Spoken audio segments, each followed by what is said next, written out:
Panakaagas ti bulsek a lalaki, paset 1. Basaan ti Juan 9 verses 1 to 16. Anya ti pagarupen dagiti adalan agapo iti panakabulsek daytoy a tao. Ken kasano iti panangator ni Jesus iti saan a pudno at patpatsyenda. Dagiti adalan ket nangarami da iti maysa a panagsilpo iti nagbaitan ti sakit ken ti basol.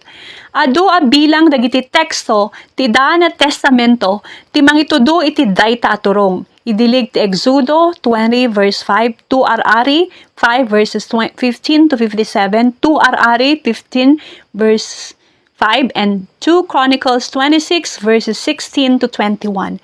Ngam ti istorya ni Job ket nang iturong kuma iti panagannad no iti kasta a panagsilpo ket kankanayon a mapasamak.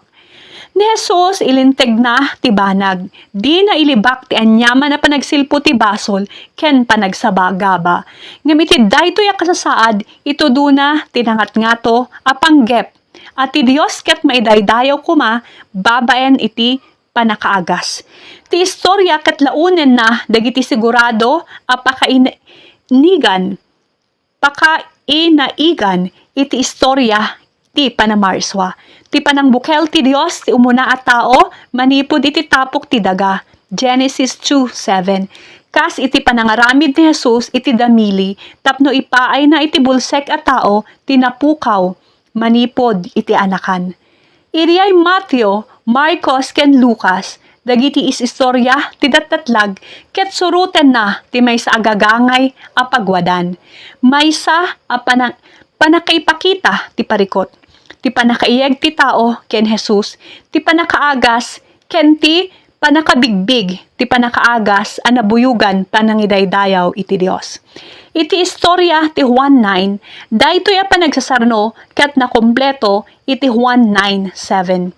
Ngem gagangay ken Juan, ti kaipapanan ti dattatlag ket isu ti agbalin a nalawlawa nga amang abanag a pagiin na dalan. Ang mangiturong iti nabaybayag a diskurso, tinaagasan a tao ken dagiti pangpangulo ti relihiyon. Daytoy a nakadidillaw a diskurso ket agrikos ti dua a nagtinnaling agduma a paris ti kapanunutan. Basol or araramid ti Dios ken kinabulsek wenno panagkita.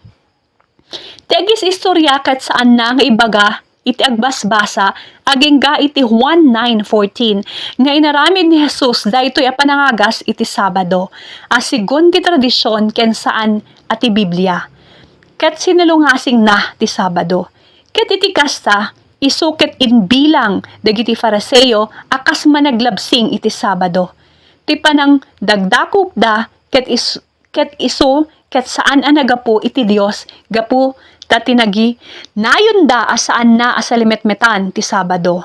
Ngem nasarakan dagiti dadduma a makariribok ati maysa a managbasol ket mabalin a makaaramid kadagiti kakasta a pagilasinan. 1:9-16. Ti panagiin nadal ket adayupay a malpas ngem agparparangen ti panaka bingay-bingay. Ti bulsek a lalaki ket agbalbalinen nga ad-adda an nalawag ken kuana ti maipapanti kinasyasino ni Jesus ngem dagiti narelihiyosoan a pangpangulo ket agbalbalinda met nga ad-adda mariro wenno bulsek maipapanti pudno a kinasyasino na.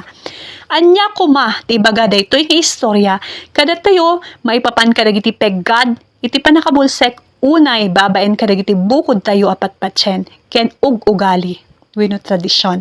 Ang mabalin ang malibtawan tayo dagiti napateg a kinapudno iti mismo asangwanan dagiti bukod tayo amata.